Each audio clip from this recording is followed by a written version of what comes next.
Hello YouTube and welcome to another review by daylight this time, since the lighting in here is kinda crappy in the evening. Anyway, getting right back into the G Gundam line with the 1:144 no grade Devil Gundam. There's the Dark Gundam in the English dub. Personally I prefer Devil, because Dark sounds a little bit naff. I do prefer Burning Gundam to God Gundam though, so that's a little bit odd. I occupy an odd space in that whole argument. The box. It's very large. It's a large kit compared to a 1:144's. All that extra space. There's a big old painting on the front, using that space nicely. It's lit from below, so it looks all sinister while it's facing down the Burning Gundam here. There's the usual painted picture of the kit on the side, scale. There's no picture of the pilot though.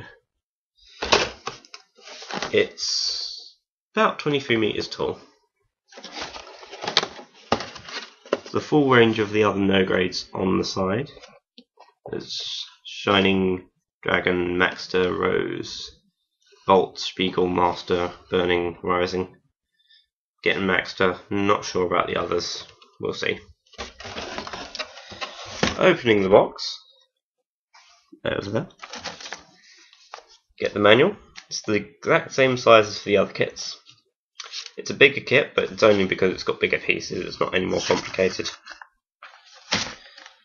A little stats hexagon there shows all of its stats are outside the normal range, just to hammer home how overpowered it is. You have the usual design shots from the anime, painted pictures of the kit, which we'll refer back to later. And you'll see why. The instructions. They're not anything unusual. You're still just sandwiching pieces together. And there's one extra page on the back showing its little sort of transformation gimmick, if you can call it that. Anywho, the frames. Big frame of the big old navy blue parts. These are the really large parts, like the legs. Oddly, these parts are jet black in the shots in the manual, but a lighter blue on the box art. So, up to you how you want to paint those. An entire frame of golden yellow. It's quite a nice colour. Doesn't show up too well on the camera though. Most of that will be the little flower pot bits that are studded all over it. You'll see what I mean in a minute. Frame of red. Again, not showing up too well for some reason, but trust me on this one, it's a nice colour. Pure white, as opposed to the slightly tinted white on the other kits. Devil Gundam gets pure white parts. It uses the same polycap frame as the other kits. No differences there. It doesn't use that skirt armor one. Who else doesn't use that skirt armor one? Does this mean the French are in league with the devil? Who knows, probably not. A very small sticker sheet. Most of that's the eyes, and the other eyes, and the vents, and that's about it. Which you'll see in a moment. We'll move on to the kit. First thing you note about this is the size. It's about as big as a 1:100 kit. So it's going to be a whopper when displayed next to the 1:144 kits, because they're about waist height on it, if that. Let's see, the joints. Head will wiggle a little. Not much movement due to all the armour around it. If you move these waist V-fins out of the way, the arms will go all the way around on the shoulder, clipping a little on the waist armour. They'll move in and out. Hollow shoulder armour pieces move separately. Elbow will go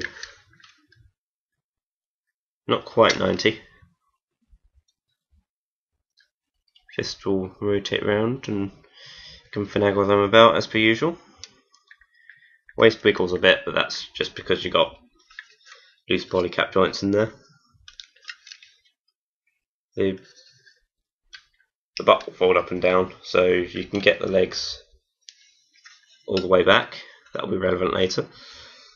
And forward. This hip joint is very loose though, because it's one little polycap holding up these big heavy legs. No knee joint whatsoever. The legs are just one big solid chunk. Feet have got quite a nice range of wiggling, but you can't really do many extreme poses with them, so yeah. Anyway, these eye stickers stay on well. The one on the actual head doesn't. It's quite a bad sticker actually. It's very thin and prone to peeling off, won't stay on well. These are the little flower pot things I was talking about, all over the place. If you're making it, clip them off the spool and arrange them by size. Don't just chuck them all in a pile like I did, because it takes ages just sorting through them all. Trying to figure out, does that one go on the ass, does that one go on the shoulder? Yeah. No one knows. Design of the chest piece. It's meant to look like, kind of like the one that the Shining Gundam and later the Rising Gundam have. It likes falling off on this kit though, so beware of that. The fact that it uses the same polycaps as the smaller kits, I'm not entirely happy about that, because the parts are too large and the joints are too small. It restricts the articulation a lot. And plus the fists they look stupidly little on this guy. So it really could have done with its own bigger joints. Maybe they'll make a high grade of it later, who knows. Okay, the transformation gimmick. What you do is pop that off, pop the spine out, it's all on polycaps. These are the polycaps that you usually use for the knees on the other kits. So you swap the spine bit out with the longer bit, fit that there, fold the butt up, swing the legs back, attach this piece onto the front, and voila! His lower body has turned into a giant Gundam head. Doesn't look very good from the back, so just display it from the front, okay? The head form's not very stable at all because there's nothing locking the legs in place, but it will balance. It will balance just fine on your shelf or wherever you put it. So that's cool. Aside from that, there's a few colour issues. This, the bit on the butt we notice should probably be black. Manual. There we go. Yeah, the butt bit should be black. The feet should be yellow with red toes. Unfortunately, they've denied the Devil Gundam his pedicure here, so you have to paint that on yourself. And that's about it. So aside from the joints and the colours being a little off, this is fairly decent. It will look impressive if it's just standing there. Probably worth it if it's going cheap. Okay, that's about it. And I'll see you all at the next review, and hopefully I'll be able to get the Maxter fairly soon and finally finish this whole G Gundam thing. Alright, see you all.